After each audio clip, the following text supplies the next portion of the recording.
Find somewhere comfortable. Turn the lights down low. Because what you are about to hear, all 5 of these accounts, they are not fiction. They were told to me. And I need you to understand that before we begin. Because what I am about to share is the kind of thing that changes you. The kind of thing that makes you look at jeepney differently. Makes you listen harder when a house goes quiet. Makes you slow down on a dark road, even when you know you should not. And now I am telling them to you. Story 1. The last jeepney ride. I should not have taken that jeepney. It was 11:30 on a Tuesday night, and the rain had been hammering Espana Boulevard for 2 solid hours. The kind of rain that soaks through your jacket in 30 seconds. The kind that turns the gutters into rivers and makes every streetlight look like it is drowning. I had missed the last bus. My phone was at 4%. I had no umbrella, no taxi app signal, and no choice, or at least, that is what I told myself when I climbed into that half-empty jeepney and dropped my fare into the coin tray. I told myself I had no choice. I have thought about that a lot since. There were 3 other passengers. An old man near the driver, head bowed, hands folded in his lap like a man, at prayer, the kind of stillness that does not look like sleep and does not look like rest. A woman in office attire in the middle row, staring at her phone, or at the black screen of a phone that did not appear to be turned on at all. And at the very back, pressed into the far corner like something that did not want to be seen, someone in a gray hoodie, hood pulled all the way up despite the warmth inside. I noticed all 3 of them in the first 10 seconds. I do not know why I counted them. I just did. I sat in the second row and watched the boulevard slide past the rain-streaked windows, closed storefronts, flooded gutters, a dog standing completely still on a corner, watching us pass with its head slightly tilted. The driver had a small Santo Nino figure on the dashboard, and its painted eyes caught the streetlights in a way that made them look wet. Alive and watching, the way eyes do when you know you are being observed. We stopped at a red light. That was when I noticed it. 3 passengers had boarded this jeepney with me, but when I looked up at the reflection in the driver's wide, curved rearview mirror, the kind that shows the whole interior, I counted 5 reflections. 5 distinct shapes. Not 4, 5. I turned around slowly. I counted the seats carefully.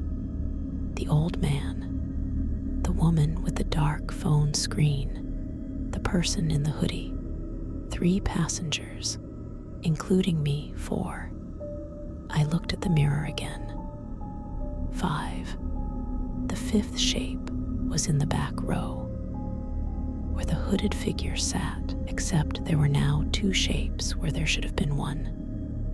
Seated side by side, the hooded figure and something next to it that had not been there a moment before. Something that had no distinct features in the curved glass. Something that simply sat. I decided I would not move. I would not speak. I would not look at the back row again. My stop was 6 blocks away, and I would ride those 6 blocks and step off, and I would be perfectly fine. The jeepney stopped at the next corner. The old man got off without looking at anyone. The woman with the dark phone got off without looking up from it. I was alone, now alone with the driver and whatever was in the back.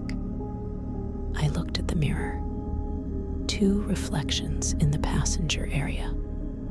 Mine and one other in the far back. I turned to look at the hoodie directly. The seat was empty. Both seats were empty. But in the mirror, the reflection was still there. The driver stopped the jeepney without me asking. My stop was still 4 blocks away, but he stopped. And he did not turn around.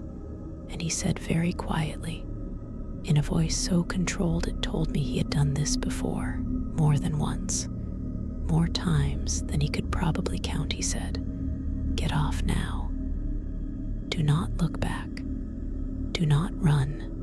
Just walk." I got off. I walked. The rain was cold and the street was empty, and I kept my eyes forward and I did not look back. I was home in 12 minutes. I locked every door in the apartment. I turned on every light: the kitchen, the bathroom, the closet light, the light above the stove I had never used in 3 years of living there. And I sat at my kitchen table until the sun came up, turning one thing over and over in my mind. The fact that when I stepped off that jeepney, the vehicle shifted slightly on its suspension. The way a vehicle shifts when weight is redistributed. Not less weight, more, as though something heavy, something that had been standing in the aisle waiting for a seat, had just sat down where I used to be. Story 2. Knock 3 times. My grandmother's house had a door under the stairs that had been nailed shut since 1987. I know the year because she told me once, when I was 8 years old, and I asked her about it, the way curious children ask about things they sense they are not supposed to notice. She went very still when I asked. She looked at me for a long time, the kind of look that takes your measure before it answers. And then she said, "Before you were born, something came to this house. We could not make it leave, so we made an agreement instead. The agreement is that door stays closed always, and we do not speak of what is on the other side of it. That is the whole of it. That is all you need to know." I did not ask again. I grew up understanding that the door beneath the stairs was the kind of fact you filed away and never opened, the way the door itself was filed away and never opened. I was 26 when she died and left me the house. I had not been back in 11 years. The house was exactly as I remembered: the faded yellow walls, the capiz shell windows that made afternoon light look like something underwater, smell of old wood and sampagita oil that I had carried in my memory without knowing I was carrying it, except quieter. The way a place goes quiet when the person who filled it is gone. I spent the first evening unpacking. I avoided the hallway beneath the stairs without consciously deciding to. I simply found that my movements through the house traced a path that never brought me close to it. I noticed this and told myself it was nothing. At exactly midnight, I heard 3 knocks. They were slow. They were deliberate.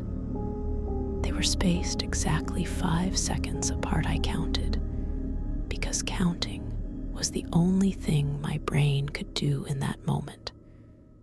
They came from behind the nailed door, clear as anything, unhurried as anything. I stood in the kitchen doorway, and I did not move for a very long time. The knocks did not repeat. The house went back to its silence. I went to bed, and I lay in the dark, and I constructed 17 rational explanations, and I did not believe any of them. The second night, the knocks came again. Midnight to the minute. 3 knocks, 5 seconds apart. And this time, after the third one, there was something else, a sound that was almost a voice. Not a voice, almost a voice, like language that had forgotten the shapes of its letters, like something that had once known how to speak and was attempting to remember. The third night, I set my phone to record the hallway, propped against the wall opposite the door, and I went to bed. I did not sleep. In the morning, I watched the footage. The hallway was dark and completely still for 41 minutes. Then the timestamp hit midnight, and the 3 knocks came. I could hear them clearly on the recording, evenly spaced, deliberate, patient. And after the third knock, after that 5th second of silence, the door moved. Just slightly. Just enough, bowing inward from the other side, as though weight had been placed against it. The nails held, but the wood gave a little. And I have watched that footage more times than I can count, on every screen I own, with the brightness turned all the way up, and it is not a trick of the light. I called my cousin, who understood these things, who had studied them the way our grandmothers used to study them, with seriousness and respect. He came that same day. He walked through the house slowly. He stood in front of the sealed door for a very long time without speaking, one hand raised toward the wood, but not quite touching it. Then he turned to me and said, "Your grandmother kept her agreement for 37 years. I asked what that meant. He said, "It means whatever is on the other side has been waiting 37 years. It has been patient. Now it wants to know if the new owner will honor what the old owner promised. I have not gone back to that house. The door is still nailed shut, as far as I know. And every night, in whatever room I sleep in now, at midnight, I find myself listening, counting to 5 between silences, wondering if the sound is coming from farther away than it was the night before, or closer." Story 3. The girl in the white dress. The road between San Isidro and the National Highway runs through 3 kilometers of rice fields and acacia trees, and everyone who has lived in that barangay for more than a single wet season knows you do not drive that stretch after 9 o'clock at night. It is not a rule anyone wrote down. It is the kind of knowledge that lives in a community, the way water finds its level quietly, without needing to be explained. I had lived there for 3 weeks when it happened. 3 weeks was not long enough to know the rules. I was driving back from the town proper on a Thursday night, groceries in the back seat. Windows fogged slightly from the cool air coming off the fields. Radio playing something soft and forgettable that I cannot recall at all now.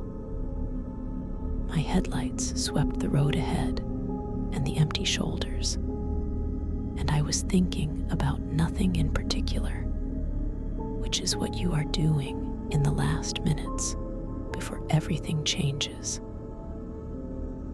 headlights caught her at about 100 meters ahead. She was standing at the left shoulder of the road, just where the asphalt ended and the grass began.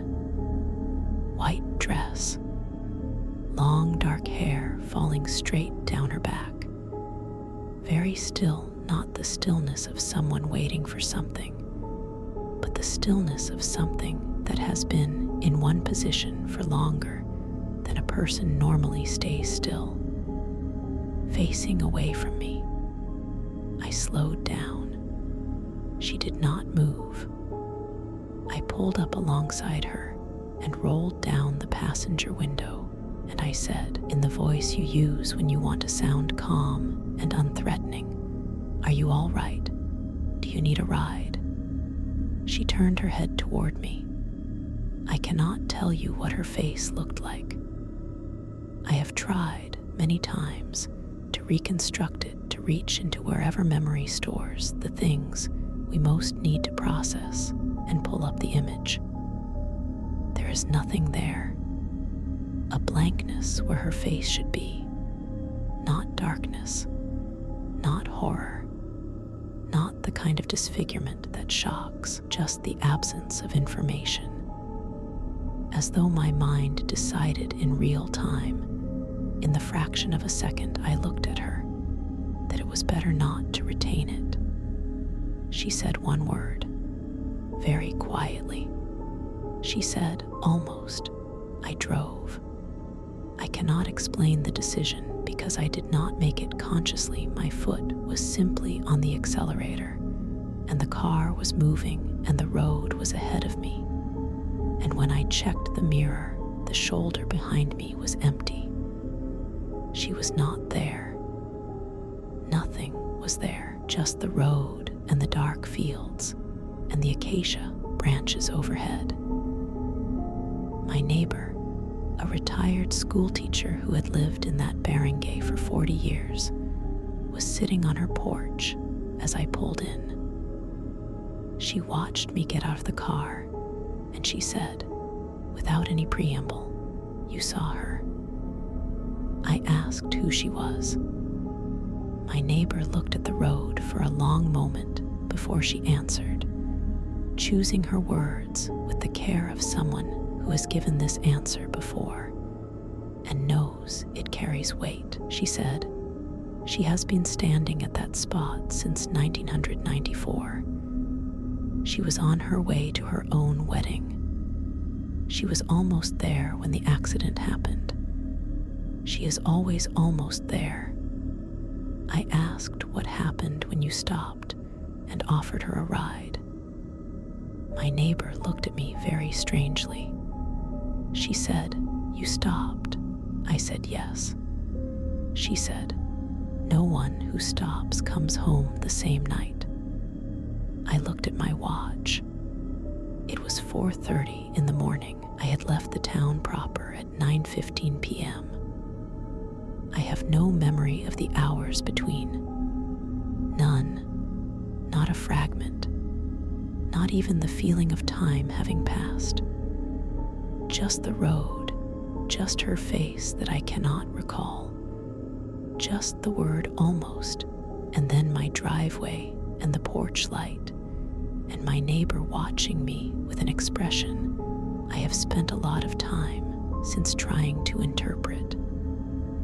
Story 4. What lives under the stairs? I bought the house because it was cheap and centrally located, and the bones were good, solid, older construction, proper ventilation, a small yard in the back. The real estate agent was professional and pleasant, and moved through the tour at exactly the right pace, pausing to highlight the renovated kitchen and the updated bathroom. But in the hallway near the foot of the stairs, she moved just slightly faster than she had everywhere else. Not fast enough to be obvious, fast enough that I almost did not notice. I asked her about the area beneath the staircase. The wall that covered it was newer drywall, noticeably newer than the surrounding walls, painted over, but not perfectly matched. She smiled the way people smile when they want a question to reach its natural end, and said, "Storage space. Previous owners sealed it up at some point. Nothing to worry about at all." I moved in on a Saturday. By Monday, I had not thought about it once. The house was fine. The house was good. I was glad I had bought it. By Wednesday, I could not sleep. The sound started small. Less than a sound, almost more like the suggestion of a sound, the kind your brain flags, and then lets go of because there is nothing actionable about it. Scratching. Slow, irregular, coming from the wall beneath the stairs. The kind of scratching that does not have the frantic energy of something trying to escape. More like something methodical, something exploring. I told myself it was rats. Old Manila houses have rats. The city has rats. This was a perfectly ordinary explanation, and I was a perfectly ordinary person, and I went back to sleep. On Friday night, I pressed my ear against the drywall. I am not sure why I did it. There was something almost compelled about the movement, the way you reach out to touch something you know you should not touch. The moment my ear made contact with the wall, the scratching stopped. Immediately, completely, as though a switch had been thrown. We stayed like that, me with my ear against the wall, and whatever was on the other side of it, for close to 2 minutes of absolute silence. And then, from directly on the other side of the wall, from a point at approximately the height where a child's face would be if a child were standing close to the surface, I heard breathing. Slow, perfectly regular, patient in the way that only something with a great deal of time can be patient. I called a workman the next morning. I told him it was a ventilation issue. I told myself it was a ventilation issue. He pulled the drywall down in 3 sections, and we both stood there looking at what was behind it. A small concrete space, 1.5 meters wide, 2 meters deep, floor and walls bare concrete, empty except for the walls, which were covered, floor to ceiling on all 3 sides, in handprints. Small handprints, child-sized, pressed into years of accumulated dust. Dozens of them. And every single one was facing inward hands, pressed flat against the concrete, as though pushing outward. As though something had stood in that small, dark space for a very long time, pressing its hands against the walls, trying to get through. The workman packed his tools without speaking. He left without asking to be paid. He did not answer my calls after that. I had the space resealed that same afternoon with twice the nails and a heavier grade of drywall. I pushed my heaviest bookcase flat against the new wall, and I told myself it was finished. That night, I woke at 3 a.m. The scratching was back, not from the wall beneath the stairs, from inside the walls of my bedroom, moving upward slowly, steadily, with that same deliberate patience, as though something had spent the evening finding a different route, and had now found one and was coming up. Story 5. I recorded something in our bathroom. I need you to understand who I am before I tell you this. I am an engineer. have a degree in civil engineering from a reputable university. I understand physics, optics, how cameras interpret light, how sleep deprivation warps perception, how brains create faces and figures out of random visual information, because they are pattern recognition machines that sometimes run too hot. I know all of this. I want you to know that I know all of this, so that when I tell you what I saw in that footage, you understand it is coming from someone who spent the first 3 hours after seeing it desperately looking for the rational explanation and could not find one. My roommate and I had been in that Quezon City apartment for 5 months when the sound started.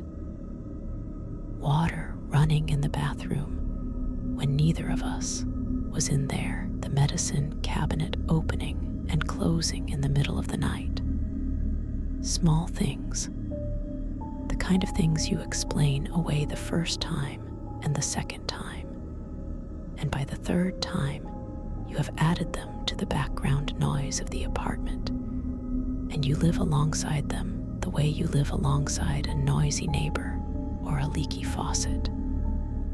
You tell yourself it is old pipes. You tell yourself the cabinet latch is loose. You move on. My roommate moved on more easily than I did.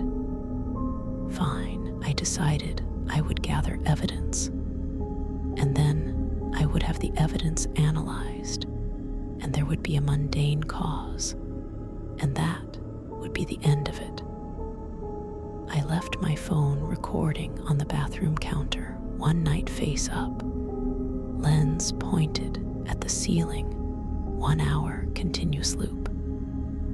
I told my roommate what I was doing. He laughed at me, the way confident people laugh at things they are certain they do not need to take seriously. He went to bed. I checked the footage the next morning before work. The first 40 minutes were empty. White bathroom ceiling, light fixture, the soft ambient hum of the ventilation fan, normal in every detail. I watched it at double speed with my coffee and felt the beginnings of the smug satisfaction of a person who is about to be proven right. At the 41-minute mark, something entered the upper left corner of the frame. I stopped the playback. I went back. I watched it at normal speed, then at half speed. It had a shape, and I want to be precise about how I describe this, because I know how it sounds, and I am asking you to trust that I am describing exactly what I saw. It had the shape of a head, and one shoulder dark against the white ceiling, moving slowly from the upper left corner toward the center of the frame.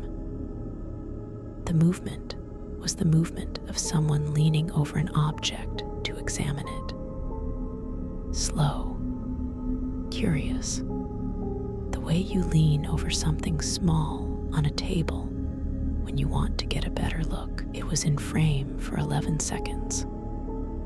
Then it moved back out of frame to the left, and the ceiling was white and empty again. I watched those 11 seconds 17 times before I sent the clip to 3 separate people: a colleague, a university friend, a cousin I trust with no context, no explanation. Just tell me what you see.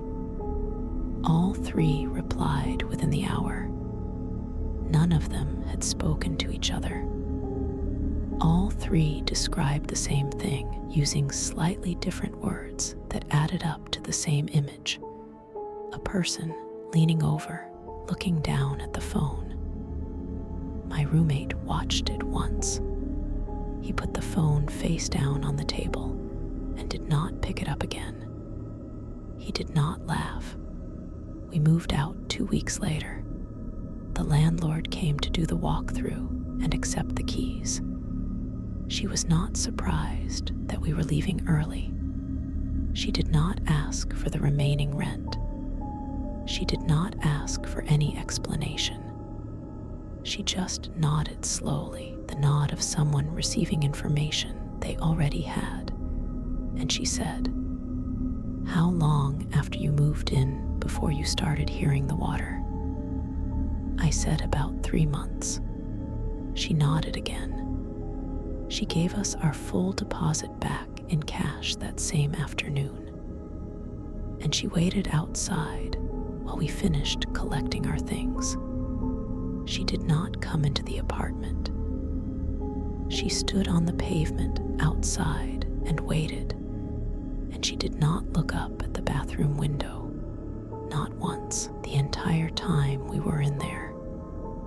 I still have the footage. I have not deleted it.